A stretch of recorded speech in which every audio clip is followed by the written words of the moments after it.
This is the library. It is located in Bolivia School. It's used for reading the books. It's the place where students read the book. I think it is a great place. Soccer field, soccer.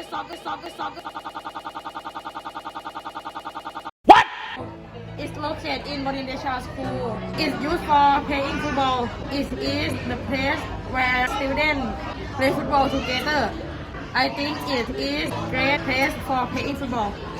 The canteen is located in Bonindesha School and Bonindesha building. It's used for buying and eating food. It is the place where boarding students or other people buying and eating food. I think it is a perfect canteen. It is classroom